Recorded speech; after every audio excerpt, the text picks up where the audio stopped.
नमस्कार, मैं मुकुल सिंह चौहान। आप देख रहे हैं द वायर का कोविड बुलेटिन। इस बुलेटिन में हम आपको कोविड-19 से जुड़े तमाम अहम अपडेट्स देंगे। देश में कोरोना की दूसरी लहर खतरनाक होती जा रही है। शनिवार 24 अप्रैल को रिकॉर्ड 3,48,979 लोगों में कोरोना की पुष्टि हुई। अब तक एक दिन में मिले संक्रमितों का ये आंकड़ा सबसे ज्यादा है। यह लगातार चौथे दिन रहा जब देश में 3 लाख से ज्यादा संक्रमितों की पहचान की गई।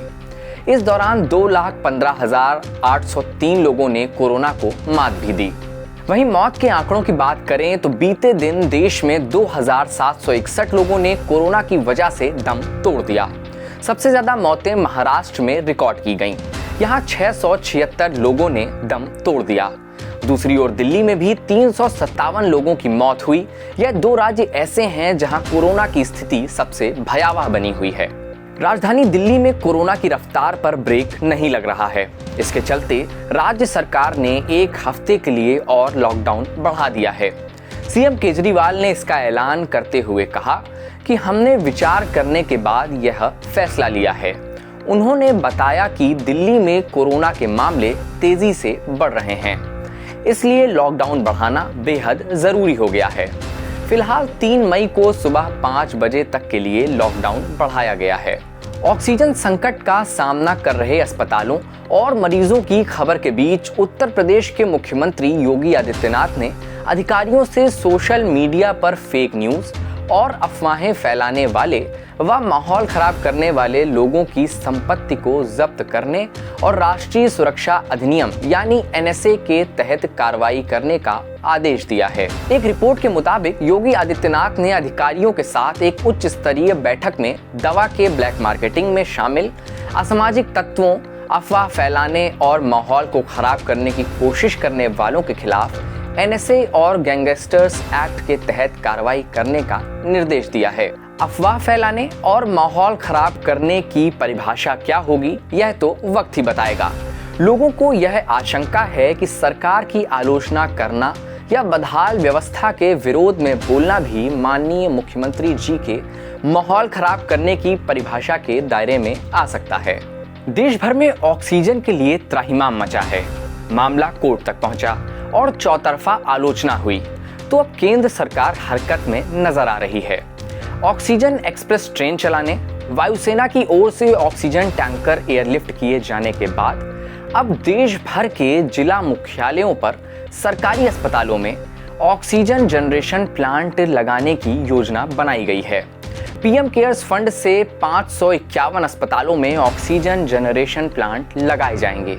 ऐसा करने की अभी योजना है। प्रधानमंत्री नरेंद्र मोदी ने कहा है कि इन प्लांट्स को जल्द से जल्द शुरू किया जाएगा। इन ऑक्सीजन जनरेशन प्लांट से जिलों के अस्पतालों को ऑक्सीजन की आबाद आपूर्ति सुनिश्चित की जाएगी। पीएम केयर्स फंड की ओर से इन ऑक्सीजन जनरेशन प्लांट्स की स्थापना के लिए धनराशि आवंटित करने को सैद्धांतिक मंजूरी मिल गई है। हिंदुस्तान में कोरोना वायरस को दस्तक दिए हुए लगभग 1 साल से भी अधिक समय हो चुका है। कोरोना से देश में अब तक 1,92,311 लोगों की मौत हो चुकी है, जो कि एक सरकारी आंकड़ा है। लोग ऑक्सीजन के लिए तड़प रहे हैं। तब जाकर पिछले साल बनाए गए पीएम केयर्स फंड का इस्तेमाल ऑक्सीजन जनरेशन प्लांट के लिए किए जाने की बात सरकार कर रही है। इसकी बात अब हो रही है। ऐसे में इस फैसले पर ताली बजाई जाए, थाली बजाई जाए या फिर यह सोचा जाए कि सरकार को इस विषय में सोचने के लिए आखिर इतना समय क्यों लग गया। एम्स के निदेशक डॉक्टर रणदीप गुलेरिया ने कहा है कि कोरोना वायरस की मौजूदा स्थिति में जनता में भय का माहौल है और लोगों ने घर में इंजेक्शन सिलेंडर रखने शुरू कर दिए हैं, जिससे इनकी कमी हो रही है। कोरोना आम संक्रमण है। 85-90% लोगों में ये आम बुखार जुकाम होता है, जिसमें ऑक्सीजन रेमडेसिविर की कोई जरूरत नहीं पड़ती है। डॉक्टर रणदीप गुलेरिया ने कहा कि जो मरीज घर पर हैं और जिनका ऑक्सीजन सैचुरेशन 94 से ज्यादा है, उन्हें रेमडेसिविर की कोई जरूरत नहीं है और अगर आम व्यक्ति रेमडेसिविर लेता है तो उसको इसका नुकसान ज्यादा हो सकता है। डॉक्टर गुलेरिया ने बेहद महत्वपूर्ण विषय पर बयान दिया है। दरअसल भविष्य के इस्तेमाल के लिए बहुत सारे लोग ऑक्सीजन सिलेंडर और दवाइयों की जमाखोरी कर रहे हैं। इसलिए जिनको बहुत अधिक इन चीज़ों की ज़रूरत है उन्हें बहुत सारी समस्याओं का सामना करना पड़ रहा है और बहुत सारे लोगों की इन्हीं कारणों से मौत भी हो रही है। यह समय स्वार्थी होकर सिर्फ अपने बारे में सोचने का नहीं है। ऑक्सीजन सिलेंडर और दवाइयों की जमाखोरी ना करके आप कई लोगों की जान बचा सकते हैं। आइए अब हम आपको कुछ वीडियो दिखाते हैं जिन्हें देखकर आप वर्तमान हालात भी समझ पाएंगे और उन हालातों पर अपने चुने हुए प्रतिनिधियों की प्रतिक्रिया को भी समझ पाएंगे। पहला वीडियो दिल्ली के श्री राम हॉस्पिटल के डॉक्टर गौतम सिंह का है। डॉक्टर गौतम वीडियो में अपने मरीजों की जिंदगी और उनके लिए ऑक्सीजन मांगते हुए भावुक हो गए। देखिए इस वीडियो को। Good evening. I am Dr. Gautam Singh. I am heading Shri Ram Singh Hospital and Heart Institute, East Delhi, Krishnanagar. This is a 100-bedded hospital with a COVID facility. Friends, we are running lack of oxygen. We don't have enough oxygen to sustain our patients for the next 2 hours. We are trying since 4:30 in the morning, 4:30 a.m. Our vehicles have gone to Bhavana, they have gone to Faridabad, they have gone to Noida, they have gone to Greater Noida. We are not getting oxygen anywhere. We have young patients who will die in the matter of 2 hours. I request you, please send oxygen to us. We need oxygen for our patients. Please send oxygen to us. Please don't harass our patients. They will die. They need oxygen. We can save them.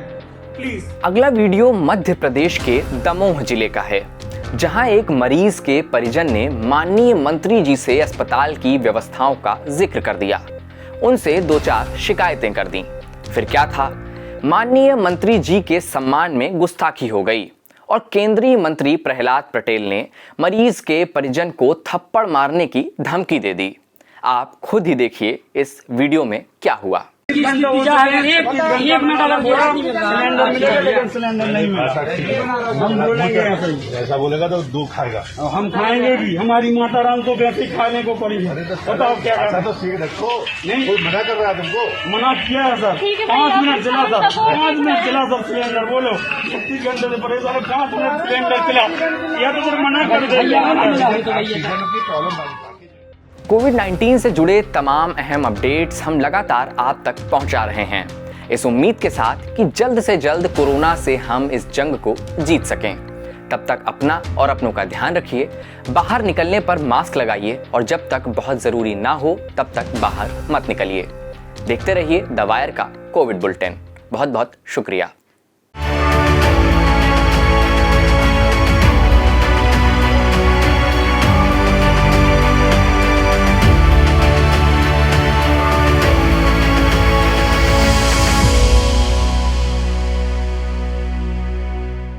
The wire के और videos देखने के लिए subscribe करें और bell icon पर click करें।